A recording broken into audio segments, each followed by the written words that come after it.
The first chapter of JoJo's Bizarre Adventure Part 8 ends with a monologue from Yasuo Hirose, one of the part's main characters. In this monologue, she states that JoJolion is a story about breaking a curse, says how one will be defeated by the curse unless they break it, and gives two definitions of what a curse is, those being 1. A curse is an impurity that has been handed down because of a sin committed by a distant ancestor you know nothing about, and 2. A curse is the friction that arises between the classification of black and white that's existed since the beginning of mankind. The previous JoJo part, Still Well Run, opens in a similar manner and describes the progression of that part's main JoJo, Johnny Joestar. For Part 8, I think this introduction is actually describing two main characters, Josuke and Jobin Higashikata, and the interesting duality between them. To explain this duality, I'm going to start by describing the idea behind Josuke and his curse. JoJolion opens with Yasuo finding Josuke buried in the dirt and with amnesia. Once he's awake at the hospital, he and Yasuo try finding clues as to where he lived and who he was. At this time, they're working under the assumption that Josuke had his own unique memories before being buried. However, through the events of the first half of JoJolion, we learn that his existence is actually caused by a bizarre fusion between Josefumi Kujo and Yoshikage Kira, meaning that he never had his own memories other than Josefumi and Kira's. This discovery surprises Josuke and he's taken aback by it initially.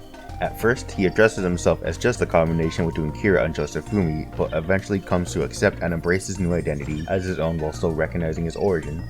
From knowing no one, he builds himself up a new identity with his own memories through his relations with Yasuo, the Higashikatas, his encounters with the rock people, and his adventure to save his mother.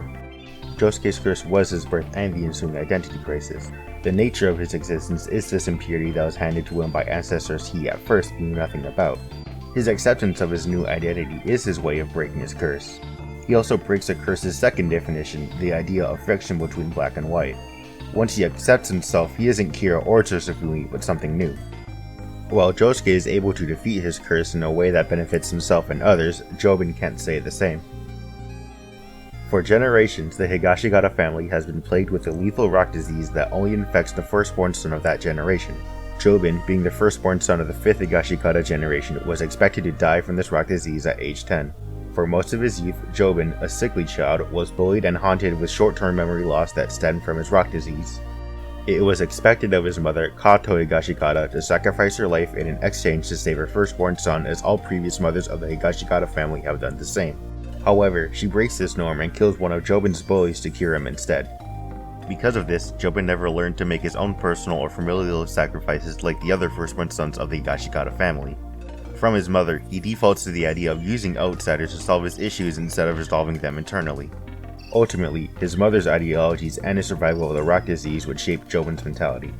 One of his mother's recurring ideologies is the state at which you're born.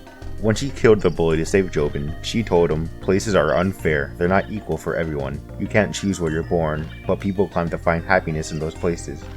And we know he adopts her ideologies because we see him actually reuse this ideology when talking to Dolomite in the Blue Hawaii arc.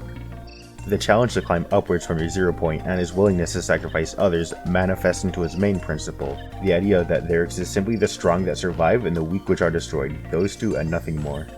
Jobin's tendency to sacrifice others, though he deems weak, instead of making his own personal sacrifices, stems from his way of surviving the rock disease.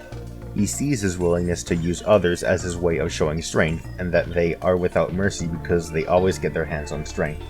Similar to Josuke, Jobin's curse is also the circumstances of his birth. His rock disease is an impurity handed to him from ancestors of unknown origin.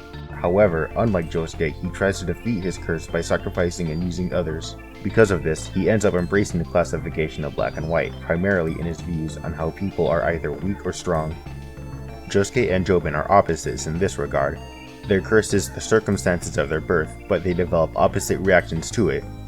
I believe this contrast actually takes inspiration from other character relations in previous JoJo parts. In particular, I think it borrows from Giorno and Diavolo's parallels in Part 5.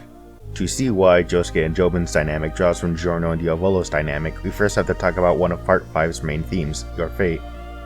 Part 5 ends with an epilogue, the Sleeping Slaves arc, which addresses the concept of fate in the JoJo universe. In short, despite the beliefs of the main cast of Part 5, you cannot change fate. The main protagonist and antagonist of Part 5 are partially characterized by their opposing views on fate. Bucciarati, who was already dying, had his actions make a meaningful change in the world by accepting his fate and working towards his goal regardless. On the other hand, Diavolo, the main villain of Part 5, believed fate was on his side and ultimately became defined by it through his attempt to erase his weakness, i.e. his past and his identity. Eventually, he removed all traces of himself and became obsessed with remaining hidden from society. This is what makes Diavolo's death ironic. On top of being killed by a peasant in his empire of drugs, the fate that had led him to success left him as nothing. They all have origins they wish they could escape from, but both groups turn to the fate that brought on such origins in different ways. To connect Part 5 and Part 8, Josuke's acceptance of his new identity despite his origin mirrors Bucciarati's squad's strive to continue fighting despite what their fates may be. Both of them don't let their origin conquer their futures. Jobin's ordeal in surviving the rock disease mirrors Diavolo's erasure of his past. Jobin attempts to defeat his curse by appealing to it further in his classification of black and white, and Diavolo attempts to conquer his fate by kneeling to it. They both let their histories define who they are in the present through their ideologies. Also, Diavolo's climax ideology is structured similarly to Jobin's idea on how he wants to achieve strength. Diavolo keeps his climax by erasing his past and conquering his weakness so he doesn't have to face it, and Jobin achieves strength by using others so he doesn't have to make his own sacrifices. In short, Josuke breaking his curse is similar to how Giorno and Bucciarati's squad view fate. Jobin breaking his curse is similar to how Diavolo views fate, and like how Bucciarati's squad and Diavolo had opposite views and opposite reactions to their fate, Josuke and Jobin have opposite reactions to their curse.